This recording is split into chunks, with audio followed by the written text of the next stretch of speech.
사랑과 은혜가 풍성하신 하나님 아버지, 지난 한 주간도 주님 은혜 가운데 살다가 가정의 날 5월을 맞이하여 예배의 자리에 나올 수 있도록 건강 주시고 은혜 주시니 참으로 감사드립니다. 육신의 생각은 사망이요 영의 생각은 생명과 평안이라고 말씀하신 주님, 육신의 생각으로 바라는 것과 보이지 않는 것들의 소중함을 알지 못하고 육신의 안락만을 추구하는 죄인의 삶을 살았음을 고백합니다. 하나님 아버지, 저희를 불쌍히 여기시어 선한 하나님의 뜻대로 올바르게 살아갈 수 있도록 인도하여 주시옵소서. 하나님 아버지, 5월 가정의 달, 이 땅에 세워주신 가정들이 화목하게 하시고 주 안에서 자녀들이 말씀의 순종과 사랑을 배워 그들을 통해 다음 세대를 향한 주님의 꿈을 이 땅에 이루게 하여 주시옵소서. 하나님 아버지, 우리에게 환난과 시련이 온다 해도 승리하게 하시는 주님이 계심을 믿습니다. 우리는 늘 부족하고 연약하지만 하나님께서 부어주시는 능력만으로 살아감을 고백합니다. 우리 모두 오직 주님만을 바라보며 충성하기를 원하오니 크신 능력으로 늘 도와주시옵소서. 우리의 주인 되신 하나님께서 우리 모두에게 기쁨으로 섬기며 살아갈 수 있도록 능력을 더하여 주시옵소서. 하늘의 소망을 가지고 내일의 비전을 위해 기도하며 기쁨으로 살게 하시고 우리의 모든 삶을 주님께 온전히 맡겨오니 주님의 인도에 따라 살게 하시며 주님의 부르심에 늘 준비되어 순종의 삶을 살아가는 저희들 되게 하여 주시옵소서. 하나님 아버지, 오늘은 스승의 줄로 지킵니다. 특별히 영혼을 귀하게 여길 줄 아는 교사 되기를 원합니다. 열악한 환경 속에서도 교사의 직분을 감당하고자 힘쓰는 주의 종들 성령께서 위로하여 주시고 은혜를 더하여 주시옵소서. 착하고 충성된 중이라 인정받는 주님의 축복이 있기를 간절히 소망합니다. 하나님 아버지, 저희 교회를 위해서 기도합니다. 저희 교회 몸이 아파 고통 중에 있는 주님의 성도들 주님과 만남을 통해 치료하여 주시고 위로하여 주시어 참 평안과 기쁨을 얻고 영육간의 풍성함을 맛보며 소망 속에서 살 수 있도록 은혜 내려 주시옵소서. 하나님 아버지, 오늘 또 주의 사자 목사님을 통하여 생명의 말씀을 듣게 하시니 감사합니다. 말씀을 증거하실 목사님에게 지혜와 능력을 허락하여 주시고 말씀을 듣는 저희들 주님을 사랑하는 신앙 고백이 넘쳐날 수 있도록 인도하여 주시옵소서. 예배드리는 모두가 같은 마음으로 찬양하시고 저희들의 삶 속에서 늘 향기로운 말씀이 넘쳐나게 하여 주시기를 간절히 소망하며 이 모든 말씀 예수님의 이름으로 기도드리옵나이다. 되게 재미있고요. 어린이부서, 청소년부서 재밌습니다. 재밌고 되게 열심히 하십니다. 아침부터 일찍 준비해 주시고 운동도 많이 하시고 기도도 많이 하시고 정말 아이들 끔찍하게 살아가는 선생님들이 계셔서 감사합니다. 저희 윗세대보다 저희가 성령의 갑절의 은혜를 받아야 된다고 생각해요. 이 시대가 그만큼 악해졌기 때문에 우리가 훨씬 더 성령 충만했으면 좋겠고요. 여러분 그렇게 기도해 주십시오. 우리 다음 세대들이 우리보다 성령의 갑절이 되도록, 그래서 우리 어른 세대보다 내갑절의 성령의 충만한 은혜를 가지고 살아가는 우리 다음 세대가 되도록 늘 기도해 주시기를 바랍니다. 아멘. 말로만 그렇게 하시면 안 되고요. 분명히 시간을 정해야 됩니다. 내가 언제는 이 시간은 내가 비워서 반드시 기도해야 되겠다. 비워야 은혜가 부어집니다. 성경의 놀라운 역사는 내가 비운 만큼 갑절로 채워지는 거예요. 내 시간을 비우고 물질을 비우고 마음을 비우고 내가 다른 것에 써야 될 것들을 비워서 놓는 거예요. 그래서 하나님께서 그 시간에 은혜를 채우도록 하시는 건데, 이 비움을 통해 하나님의 말씀이 또 기도의 역사가 함께 드릴 때 하나님의 은혜가 나타나게 되는 것이죠. 오늘 그 은혜를 가지고 함께 말씀을 나누겠습니다. 오늘 제목은 엘리야 그 이후이고요. 그리고 오늘 전체 이야기는 사실 순서가 엘리야가 하나님을 대면하고 만나는 그 장면이 기록되어야 되는데 나중에 좀 하겠고요. 오늘은 교사 주간을 맞아서 엘리야 그 이후라는 제목으로 함께 은혜를 나누고자 합니다. 헤르만 바빙크라고 하는 신학자가 있습니다. 칼빈이라고 하는 신학자, 목회자가 사실은 장로교라고 하는 전통을 일으키면서 정말로 하나님의 영광을 위해서 교회를 어떻게 일구고 국가를 어떻게 일구고 사회를 어떻게 살아가야 될 것인가에 대한 큰 그림을 그렸고요. 그 칼빈의 제도가 영국으로 미국으로 흘러 들어왔고 그것이 교회를 이루는 현대 교회의 초석이 되었습니다. 이제 헤르만 바빙크라고 하는 사람은 이 칼빈의 중요한 제자 중에 시간이 많이 떨어져 몇백 년 후의 사람인데 일반 은총론이라고 하는 중요한 책을 씁니다. 아주 얇은 책인데 대단히 중요한 책을 한 권 썼습니다. 여러분 나중에 기회가 되면 한번 읽어보면 좋겠습니다. 하나님께서 모든 성도들을, 모든 온 우주의 사람들에게, 이 지구에 있는 모든 사람들에게 은혜를 베풀어 주신다는 거예요. 하나님 믿는 사람 아니어도 하나님께서 은혜를 베풀어 주신다는 겁니다. 누가복음 17장 12절에서 19절에 보면 나병 환자 10명이 예수를 만나 서서 소리를 높여 예수 선생님이여 우리를 불쌍히 여기소서 이렇게 요청합니다. 예수님께서 치료를 명하시고 제사장들에게 너희 몸을 보이라 이렇게 명령하십니다. 그들이 그 말에 순종하여서 가다가 깨끗함을 입습니다. 그중 한 사람이 자기가 나은 것을 보고 큰 소리로 하나님께 영광을 돌리며 돌아오지요. 그리고 예수의 발 앞에 엎드려서 감사한데 성경은 그가 사마리아 사람이었다고 말합니다. 예수께서 이르시되 뭐라고 말씀하시냐면 10사람이 다 깨끗함을 받지 아니하였느냐? 그 9은 어디 있느냐? 이렇게 말합니다.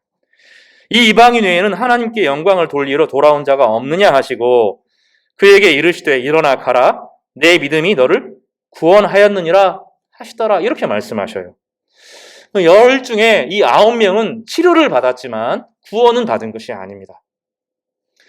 여러분 교회를 떠나면 그런 얘기 많이 들어요. 하나님께서 저주를 하실 것이다. 근데 저주 안 하십니다. 왜냐하면 일반 은총을 남겨두시기 때문이에요. 특별 은총이라고 하는 하나님의 구원의 영역이 있죠. 하나님께서 그거를 거절하시고 세상 사람들 안에 주시는 은총을 동일하게 주십니다. 근데 하나님 백성은 이 하나님께서 우리 가운데 베풀어 주신 그 구속의 은혜, 하나님의 백성이 되는 은혜에는 관심이 없고 늘 일반 은총에 관심이 있어요. 일반 은총은 하나님께서 선인과 악인에게 공평하게 비를 내려주시는 것과 같습니다. 내가 하나님 잘 믿어요. 지금 비가 와서 우리 땅이 비옥해져야 되는데 비가 와야 됩니다. 그런데 옆집 사람에게도 비가 안 오고 나에게도 비가 안 오다가 비가 오는데 하나님께서 딱 구역을 정하시는 거예요. 하나님 믿는 백성들에게만 은혜를 부어주셔서 거기 막 비가 오게 하고 생물이 막 나게 하고 우리가 생각하는 은총은 바로 그런 것 아닙니까? 근데 하나님의 은총은 그런 게 아니에요. 가난하게 지금 비가 안 오는데 성령의 은혜가 내 안에 흘러 들어와요. 아, 내가 구속받은 백성이지. 경쟁을 해야 되는데 그 사람에게 조금 더 기회를 주는 거예요. 물 한 바가지를 내가 어디서 구해왔는데 그거를 나누는 것입니다. 하나님의 은혜가 그렇게 흘러가는 거죠. 우리가 생각하는 하나님 나만 특별하게 대해 주십시오. 나만 사랑해 주십시오. 말하면서 늘 일반 은총을 구하는 거죠. 근데 하나님께서 기다리셔요. 이 기간을. 하나님을 떠난 사람들에게도 기회를 주셔요. 하나님께서 잔인하게 하지 않고 막 저주를 퍼붓거나 그렇게 하시지 않습니다. 특별 은총을 거두시고 기도의 은총을 거두시고 마음이 가난한 심령을 거두시고 눈물을 하나님을 향한 눈물, 회개의 눈물을 사라지는 거예요. 일반 하나님께서 특별한 은총을 부어주시는 가장 대표적인 것이 가슴 아픈 마음이에요. 아프고 통회하고 마음이 부드러워지고 그 마음을 가지고 자신의 죄를 바라보는 거죠. 아, 내가 정말로 죄인이구나 막 느껴지고 그 타인의 죄를 위해서 긍휼히 여기는 마음이 생기고 나하고 상관없는 사람들의 죄를 향하여서 가슴을 치게 되고 눈물을 흘려보내는 거죠. 그 눈물이 흘러가면 하나님께서 전체를 함께 살려주셔요. 그러니까 하나님의 백성들은 그렇게 사는 겁니다. 제사장으로서 사는 거예요. 그거를 놀라운 은혜죠. 근데 우리는 늘 내가 제사장이라는 것을 잃어버려요. 우크라이나의 문제가 내 문제라는 것을 몰라요. 북한의 문제가 내가 기도해야 될 일이라는 것을 모릅니다. 내 안에 나만을 향한 기도가 움켜쥐고 나밖에 모를 때 하나님은 놀라운 것은 무엇이냐면 일반 은총을 딱 닫으십니다. 하나님께서 그렇게 하셔요. 내가 하나님의 은혜 가운데 그 백성의 은혜로 살아가고 온 위아를 향해서 제사장으로 살아가면 일반 은총 전체가 함께 풍성해지는데 어느 순간 모든 기도가 나를 향하게 되고 어느 순간 그 기도까지 사라지게 되고 나의 죄악도 바라보지 못하게 되면 세상 전체를 닫으시는 거예요. 세상 전체의 문화가 닫히고 세상 전체의 비가 닫히고 세상 전체의 질병이 임하고 그런 일이 벌어지는 겁니다. 이것을 우리는 제사장의 사명이라고 부르는 것이죠. 오늘 우리가 함께 말씀을 묵상하면서 이 은혜들을 생각해 볼 필요가 있습니다. 하나님은 우리에게 특별 은총과 일반 은총을 예수 그리스도 안에서 같이 부어주셨고 우리로 하여금 감사하는 자로 신령한 자로 부르셨어요. 그래서 하나님 백성이 여러분 착각하면 안 돼요. 내가 거룩을 잃어버리고 예배를 잃어버리고 세상에서 성공할 수 있을 거라고 여러분 꿈도 꾸지 마십시오. 하나님 백성에게 그런 일은 일어나지 않습니다. 어떤 일을 하기 전에, 중요한 일을 하기 전에, 내가 어떤 일들을 향하여 계획하기 전에 먼저 하나님과의 관계를 바로잡지 않으면, 다시 말하면 내가 죄인인 것을 깨닫기 전에는 그 일은 일어나지 않습니다. 혹시 만약에 그런 일이 일어나면 그거는 저주입니다. 여러분, 도박판에 빠지는 사람이 못 이기는 이유가 처음에 내가 실수로 도박을 했는데 돈을 딴 거죠. 그러면 그 기쁨이 막 밀려드는데 이 즐거움을 다른 것과 바꿀 수가 없다는 거예요. 또 하고 또 하고 또 하는 거예요. 이런 것처럼 하나님 백성에게 있어서 믿음으로 살지 않을 때, 내가 하나님과의 거리가 멀어졌을 때 징계하시는 것, 돌아오도록 요청하시는 것, 이것이야말로 은혜이고, 그 안에 말씀을 잘 침작하게 되면 하나님께서 우리 마음에 문을 두드리시면서 성령께서 우리를 설득하게 시작하십니다. 하나님께서 우리를 설득하고 우리를 불편하게 하시고 우리를 어렵게 하시고 괴롭게 하시고 생각에 번민을 주시고, 그 과정을 겪어서 지금 내가 뭔가 잘못됐다 이 생각을 하고 주님 앞에 돌이키는 거죠. 이스라엘 백성들에게 하나님은 두 가지의 일반 은총을 주셨어요. 하나는 이스라엘 백성 전체에게 비를 닫으셔서 우리 모두가 하나님 앞에 문제가 있다는 것을 깨우쳐 주셨어요. 이스라엘 백성들은 그 기회를 놓칩니다. 나중에 엘리야를 통해서 그 닫혔던 일반 은총이 풀어지고 하나님의 비가 내리는 과정을 경험했을 때 이스라엘 백성들에게는 돌아올 수 있는 기회가 주어졌어요. 삶이 나아지니 이세벨의 공포와 두려움들을 바라보면서 하나님 앞으로 돌이키지 않습니다. 우리에게 놀라운 것은 하나님의 은혜를 많이 받으면 주님 앞에 돌아올 것 같아요. 하나님의 은혜가 넘치면 하나님의 은혜에 반응하고 돌아올 것 같은데 안 그럴 수 있다는 거예요. 오늘 본문에 그 누가복음 17장 12절에서 19절에 있는 것처럼 은혜가 부어지면 건방져질 수 있고 자기에게 주어진 것을 당연하게 여길 수 있다는 거예요. 우리에게 경종으로 삼아야 됩니다. 열왕기상의 오늘 문제도 사실은 거기에 있습니다.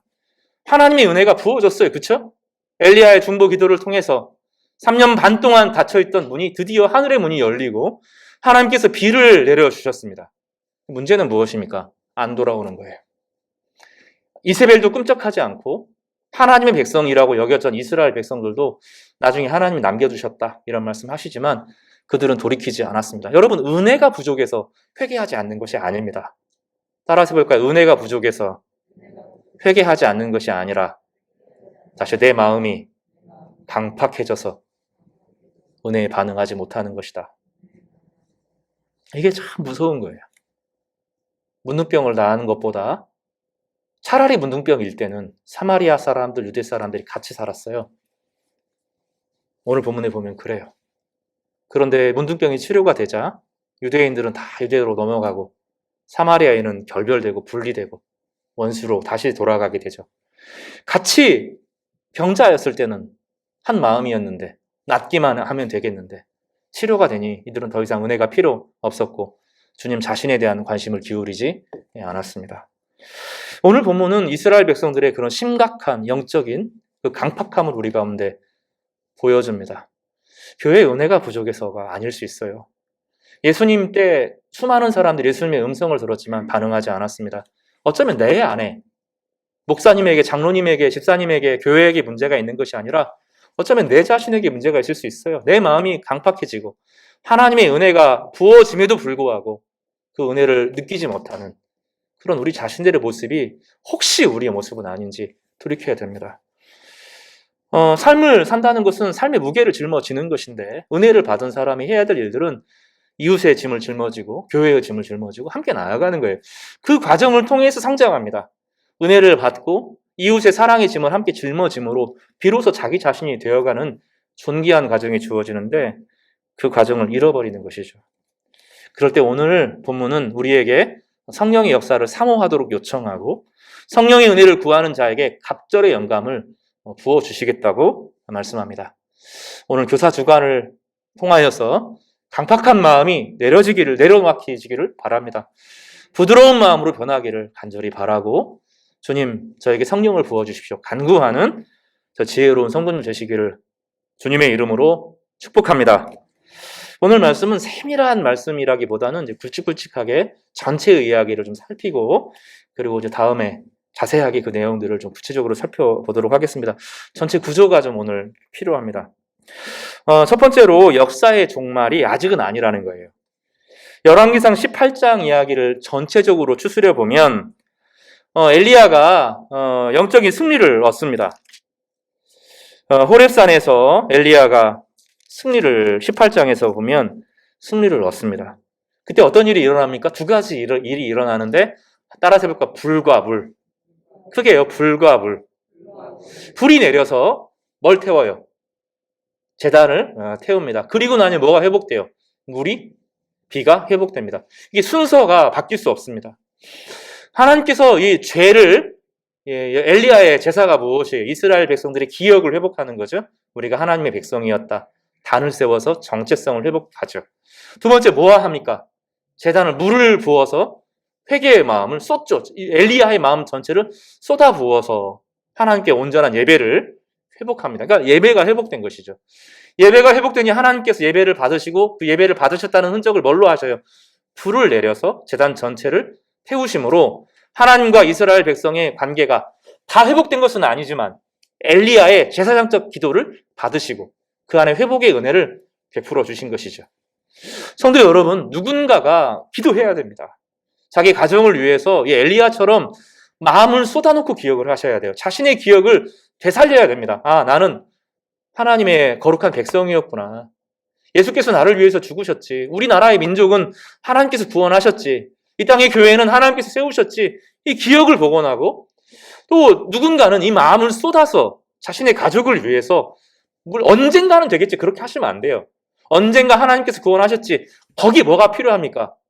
부싯돌이 필요한 거예요. 물을 붓는 것이 필요합니다. 어머니는 기도해야 되는 거예요. 자기 자녀를 위해서 기도하는 시간을 가져야 돼요. 언젠가 하나님께서 알아서 하시겠지. 그러지 마시라고요. 사무엘상에 그런 얘기 나오잖아요. 홈리와 비느하스가 죄를 짓는 거예요, 계속. 엘리를 향하여서 하나님의 사람이 아버지 엘리를 향하여서 막 뭐라고 하죠. 너 그렇게 하면 큰일 난다. 엘리가 뭐라고 말합니까? 하나님께서 알아서 하시겠죠. 이렇게 하고 넘어가잖아요. 엘리는 그때 그렇게 하면 안 됐어요. 하나님 백성에게 언젠가 이건 주권이 아니에요. 언젠가 하나님께서 아름답게 바꾸어 주시겠지. 이건 무슨 일이냐면 농사를 안 지어요. 농사를 안 지고 씨를 뿌리지를 않아요. 쟁기질을 하지 않아요. 물을 부어주지 않아요. 그리고 뭐라고 생각합니까? 언젠가는 곡식이 나겠지 그러는 거예요. 그게 아니라고요. 하나님의 은혜를 아는 사람이면 은혜를 반응해서 쟁기질을 하고 씨를 뿌리고 하나님의 역사를 믿으면 그거 하는 거죠. 씨가 날 것을 알면 하나님의 은혜가 임한 줄 알면 갈아엎어야 되죠. 그걸 부르짖는 거예요. 마음 가운데 언젠가 하나님이 해주시겠지. 그거는 믿음이 아니라고요. 엘리는 언젠가 하나님이 해주시겠지 내버려뒀다고 자기 자식 다 망하고 자기가 쓰러져 죽는 경험을 하는 비극을 경험하고 말아요. 하나님께서 하나님의 사람을 통해서 이야기할 때는 돌아오라는 거거든요. 너 그렇게 하면 큰일 난다. 너 비둔해지고 영적 눈이 어두워지고 너 그거 큰일 난다 하고 이야기를 하시는 거거든요. 기회를 주고 기도할 수 있도록 요청하셨는데 언젠가 아니 이거 영적 침체에 깊이 바닥에 빠져 있는 것이죠. 그러니 아무 일도 일어나지 않아요. 비극으로 점점점 치닫는 것을 엘리는 막지 못합니다. 그래서 우리 강팍함이 문제예요. 하나님 저의 마음을 찢어주십시오. 하나님 슬픈 일을 통해서라도 이게 스스로 안 되거든요. 한번 살아왔던 삶의 방식이 처음처럼 바뀌지 않아요. 생각의 방향이 처음처럼 바뀌지 않습니다. 우리 그런 경험 하잖아요. 내가 10년 전만 젊어서도 아니요. 여러분 똑같을 겁니다. 그 습관이 안 바뀌어요. 사고방식이 안 바뀌어요. 내가 그 지금의 경험을 가지고 과거로 돌아가면 잘 살 것 같죠? 안 그래요. 사람이 그렇게 바뀌는 게 아닙니다. 언젠가 나이가 들고 책 읽고 성장하면 아니요. 결단하지 않으면 사람은 안 바뀌어요. 주님 앞에 회개하지 않으면 주님 앞에 자기를 비추지 않으면 사람은 안 고쳐지는 거예요. 그래서 기도하러 나와야 돼요. 기도의 시간을 가져야 되고 나오기 힘들면 새벽에 영상이라도 켜셔야 되고 아침에 말씀으로 여셔야 되고 저녁에 자기 전에 기도하고 주무셔야 돼요.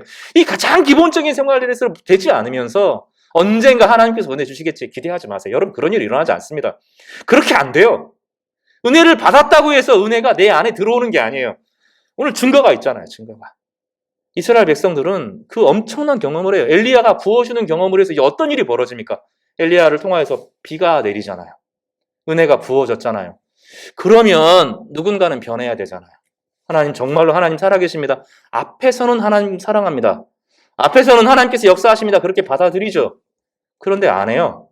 그들은 이세벨이 두려웠고 그들은 하나님의 은혜가 자기에게 얼마나 힘이 되는지 몰랐고 하나님의 역사가 어떤 일을 이루시는지 기대하지 않습니다. 이 역사가 멈추죠. 하나님의 역사가 단절되는 것처럼 보입니다. 이세벨의 압제 그리고 이스라엘 사람들의 냉담하거든요. 그리고 엘리야는 이런 상황이 납득이 되지 않았던 것 같아요. 19장에 보면 엘리야가 호렙산으로 하나님께서 엘리야를 초대하는 장면이 나옵니다. 19장 4절에 이세벨이 호언장담을 하죠. 내가 다 죽이겠다. 엘리야를 내가 반드시 죽이고 말겠다. 이렇게 말합니다. 그때 엘리야가 로뎀 나무에 앉아서 자기가 죽기를 원하여 이르되 여호와여 넉넉하오니 지금 내 생명을 거두시옵소서. 나는 내 조상들보다 낫지 못하나이다. 엘리야는 완전한 영적 침체에 빠집니다. 이 영적 침체, 깊은 절망, 어느 것도 보이지 않는 깊은 어둠 속으로 깊이 침전에 들어가는데 이 사람은 그래도 나은 거예요. 왜냐하면 하나님의 은혜를 사모했기 때문에 주어지는 거거든요.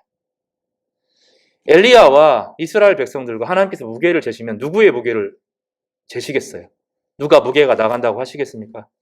엘리야는 한 번 확 타오르다가 지금은 꺼져버린 그런 거죠. 유명한 이야기가 있어요. 사실 만화로 나왔던 이야기이기도 하고 사실은 중요한 이야기가 있는데 연탄재 이야기예요. 사람들이 이제 겨울에 지금은 그런 일이 없지만 여러분 옛날에 연탄 갈아보셨던 기억 나세요? 아, 참 귀찮았어요. 그죠? 연탄재 갈고 나면 밖에 내놓습니다. 이제 밖에 내놓으면 사람들이 지나가면서 툭툭 치잖아요. 그죠? 여러분 쳐보셨어요? 스트레스 푼다고 이렇게 치고 그럽니다. 연탄이 그러는 거죠. 치는 사람에게 이야기하는 거죠. 너 나 치지 마. 너 한 번이라도 뜨거워진 적 있었어? 이렇게 물어봅니다. 되게 유명한 만화예요. 인생을 살면서 하나님을 향한 뜨거운 열정을 가지신 때가 언제셨어요? 이스라엘 백성들은 타오른 적이 없어요. 하나님을 향한 열망이 없는 거죠. 근데 엘리야는 완전히 무너진 겁니다. 완전히 무너지고 엘리사 앞에 이제 엘리사를 만나기 전까지 이세벨 앞에서 완전히 주눅들고 무너지고 실망합니다. 그의 실망의 가장 핵심은 무엇입니까? 따라 세울 그 이스라엘 백성들이 돌아오지 않았다. 그게 엘리야의 심각한 문제입니다. 교회는 하나님 교회도 그래요. 교회 생활이라는 게 그 하나님과의 관계가 바로 서면 되지라고 말하는데 사실은 우리는 타인을 통해서 하나님을 늘 봐요. 그래서 옆에 있는 믿음의 사람들이 힘을 내주면 나도 힘이 덩달아 납니다. 그렇지 않아요? 그런데 그 사람이 나을 수 있다는 생각을 안 합니까? 내가 좀 힘을 내면 다른 사람이 힘을 낼 거야. 이런 기대 여러분 하셔야 돼요. 여러분이 힘을 내면 여러분이 하나님을 기뻐하면 당장은 표시가 나지 않아도 아이들이 하나님을 기뻐하게 됩니다. 여러분이 하나님을 무섭고 두려워하게 되면 자녀들이 하나님을 무서워하고 두려워합니다. 언젠가는 그렇게 됩니다. 우리는 다른 사람의 모델이고 우리는 다른 사람에게 하나님을 보여주는 것이에요.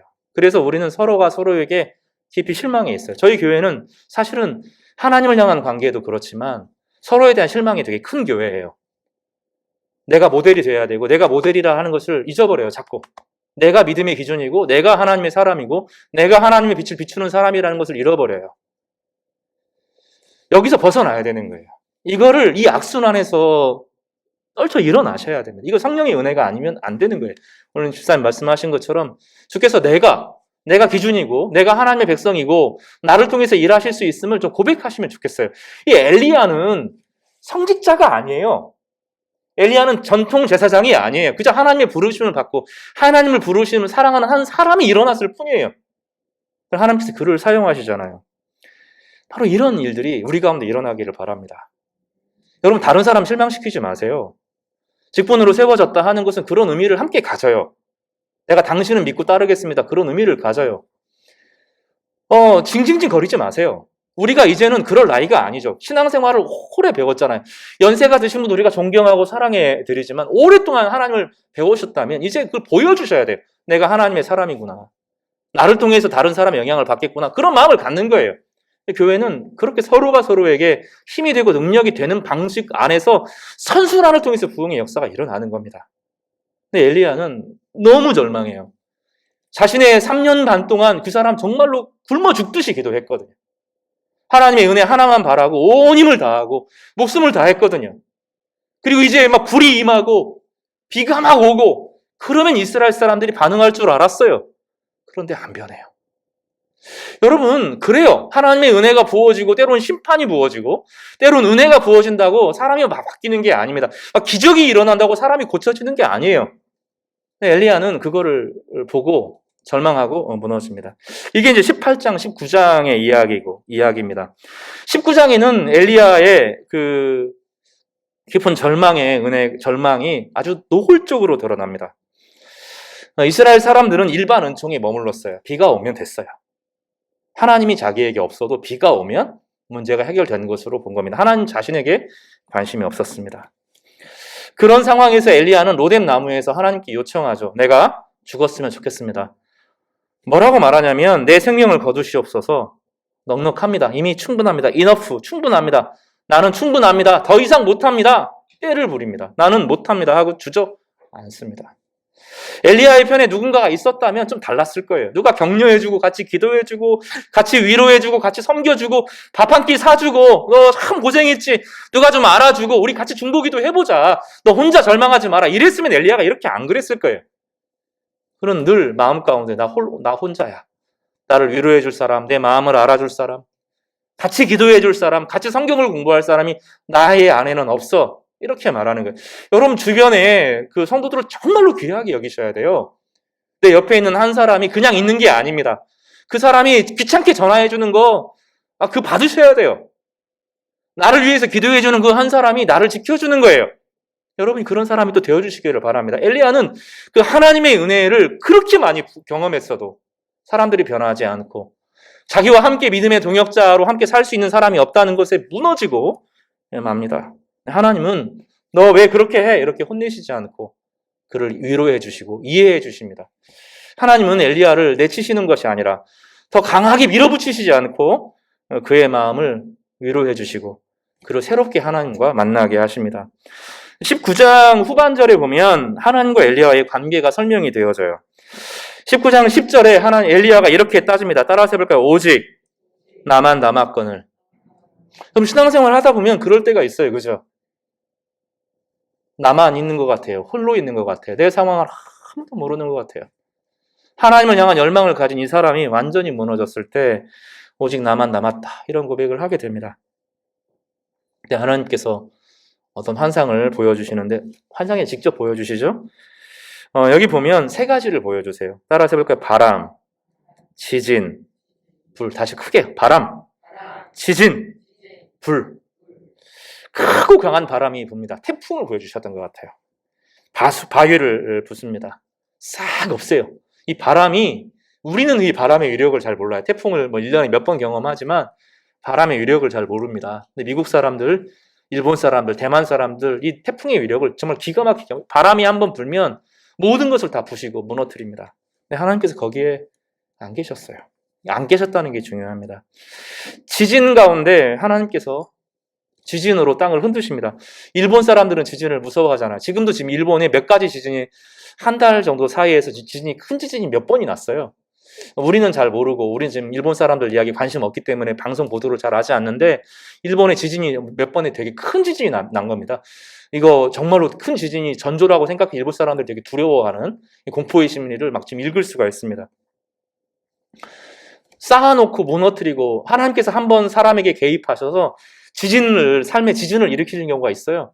바닥에서부터 흔드십니다. 내가 쌓아놨던 모든 것들이 일순간에 흔들려서 무너지는 경험들을 합니다. 근데 하나님께서는 거기에 계시지 않았어요. 지진 후에 불이 납니다. 불이 나면서도 모든 것을 태웁니다. 이 바람과 지진과 불은 삶의 모든 것을 한꺼번에 무너뜨리는 힘과 권력을 가집니다. 엘리야가 기대했던 것은 사실은 그거였어요. 결판을 내는 거죠, 결판을. 이번에 이스라엘 백성들 가운데서 이 불의 역사를 통해서, 기운의 역사를 통해서 결판을 내는 겁니다.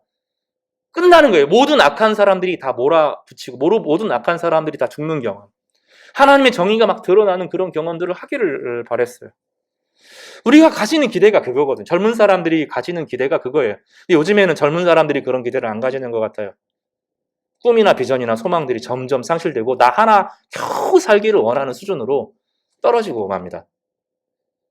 나이가 젊다고 마음이 젊은 건 아닌 것 같아요. 시대의 문제를 바라보고 아파하고 괴로워하고 부딪히고 한번 깨어볼 용기를 가진, 이게 젊은 건데, 젊은 사람들이 기본적으로 가지는 것이 세상의 악을 보거든요. 어릴 때는 잘 몰라요. 다 그런 줄 알다가 시대가 만만치 않다는 것을 알게 됩니다. 힘 있는 사람들이 너무 많이 가지고 있고 정의가 굽고 이런 것을 보면서 막 분노를 하게 되거든요.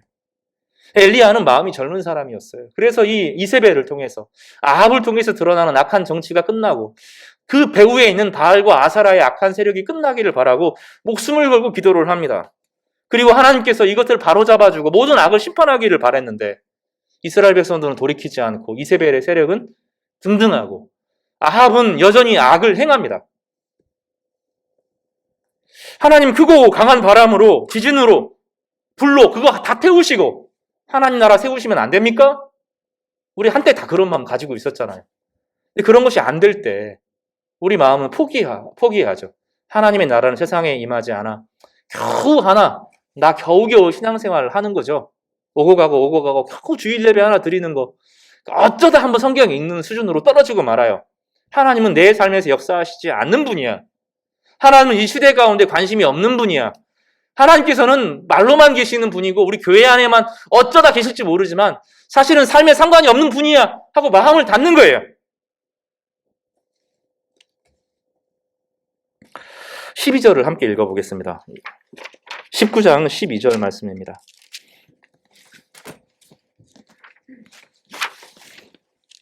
대단히 중요한, 우리가 너무 익숙한 말씀인데 사실은 너무 중요한 말씀이에요. 같이 읽겠습니다. 시작.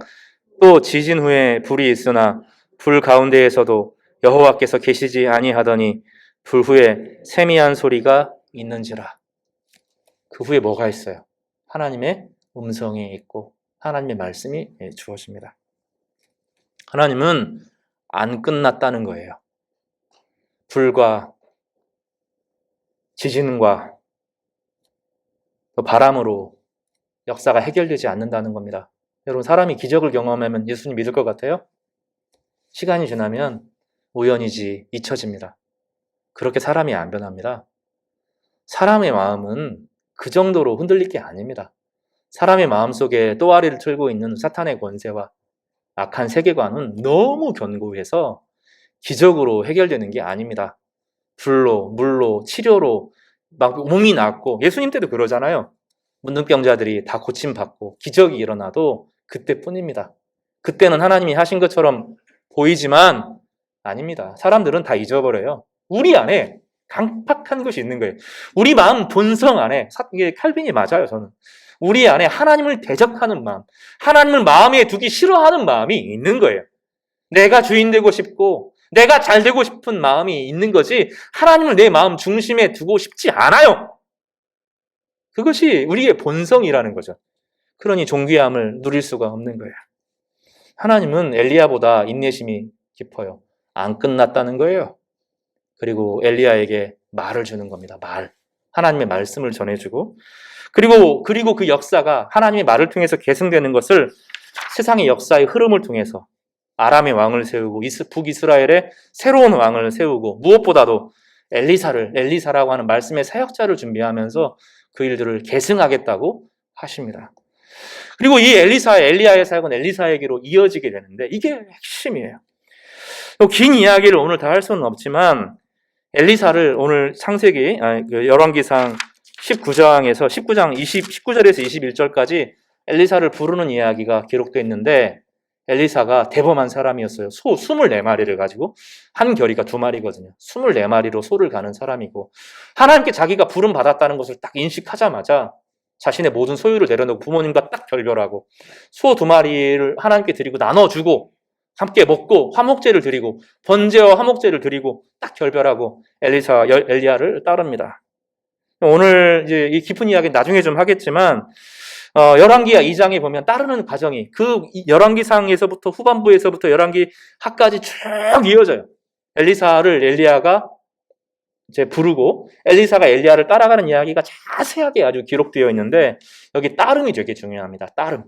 엘리야를 따름을 통해서 제자가 되고 그리고 버림. 그가 가지고 있었던 모든 것을 버림으로 제자가 되고 무엇보다도 받음, 상속이라는 것이 있는데 상속을 받습니다. 이것이 이제 핵심인데 오늘 말씀에 보면 열왕기하 2장 9절에 이렇게 말해요. 우리 크게 같이 읽어보겠습니다. 열왕기하 2장 9절 말씀입니다. 이것이 우리의 기도 제목이 되기를 바라요. 같이요. 찾으셨어요? 열왕기하 2장 9절. 우리가 처음에 예배 때 읽었는데 그 말씀을 다시 읽겠습니다. 시작. 건너매 엘리야가 엘리사에게 이르되 나를 내게서 데려감을 당하기 전에 내가 내게 어떻게 할지를 구하라. 엘리사가 이르되 당신의 성령이 하시는 역사가 갑절이나 내게 있게 하소서 하는지라. 엘리사는 그거를 구하는 거예요. 그거를. 엘리야가 자신의 힘으로 사역하지 않았다는 것을 압니다. 엘리야를 사역하고 엘리야가 그토록 위대한 일을 이루게 했던 것은 그 안에 성령의 역사가 있었다는 거예요. 그러나 지금 다음 세대는 어떤 일이 벌어집니까? 훨씬 악한 사탄의 역사가 사람들의 마음 가운데 세계관으로 하나님이 없는 문화가 펼쳐지게 될 건데 그 시대에 이것을 개혁하고 회복하고 넘어설 수 있는 유일한 길은 사회학적인 분석이나 경제적인 능력이나 이런 게 아니라는 것을 안 거예요. 그에게 중요한 것은 성령의 역사가 엘리야 시대보다 훨씬 악한 세대가 벌어진다고 하면 이제 성령의 역사가 그에게 부어져서 그 갑절의 역사로 사역하지 않으면 안 된다는 것을 엘리야는 알았던 거예요. 그래서 그는 다른 것을 구하시는 것이 아니라 성령이 하시는 역사가 갑절이나 내게 있기를 구하도록 요청합니다. 여러분, 우리의 아버님의 세대 사람들의 마음이 가난했어요. 경제적으로 힘들었고 눌려 있었고 마음 가운데 의지할 것이 필요했어요. 그 시대는 하나님이 계시다는 것을 누구나 다 알았어요. 그것이 꼭 예수 그리스도를 믿는 그 믿음이 아니어도 하나님을 아는 믿음, 하나님이 어딘가 계실 거라는 어떤 종교인지는 모르겠지만 하나님이 계실 거라고 막연하게 생각했던 시대였어요. 어려울 때, 병들었을 때, 경제적으로 힘들 때 그들은 부르짖는 시대에 살았어요. 지금은 그런 세대가 아닙니다. 여러분의 자녀들 아마 지옥 가는 사람들이 많을 겁니다. 제가 되게 무서운 이야기를 하죠. 왜냐하면 지금 시대가 훨씬 악하기 때문이에요. 다시 말하지만 하나님이 없다고 하는 시대예요. 예전의 시대는 어떤 신이 우리 신일까를 고민하는 시대였다면 지금의 시대는 청년들이 다 알아요. 하나님이라는 것 자체를 인정하지 않는 거죠. 인간만 존재하고 사람이 죽으면 의식이 끝나면 영혼도 없어진다고 믿는 시대가 지금의 시대입니다. 언젠간 되겠지 뭐. 언젠간 돌아오겠지. 그러면서 기도는 하나도 안 합니다. 먹고 사는 문제, 내가 영광받는 문제, 내 자존심 상하는 문제, 거기에는 내 마음을 쏟지만 내 자녀를 위해서, 내 남편을 위해서 기도하지 않아요. 엘리사는 그렇게 하지 않았습니다. 성도들은 그렇게 하지 않았어요. 구약의 성도들은 하나님을 믿는 사람들은 자신 안에 성령이 임함으로 기도의 용사가 되기를 간구했고 그 일에 마음이 찢어지는 심정으로 그 일들에게 헌신했어요. 지금 당장 아이를 설득할 수는 없어요. 내가 성령의 역사가 없는데 무슨 수로 설득을 해요? 나에게 그런 권위가 없는데 아이들을 어떤 식으로 데려올 수 있습니까? 그래서 그렇게 구하는 것이 아니라 하나님 나에게 갑절의 영을 부어달라고 이 악한 시대에 갑절의 영을 부어달라고 간구하는 거예요. 참 엘리사가 그런 면에서 지혜롭습니다. 그리고 그거를 받습니다. 구한 대로 받고 더 넘어 엘리야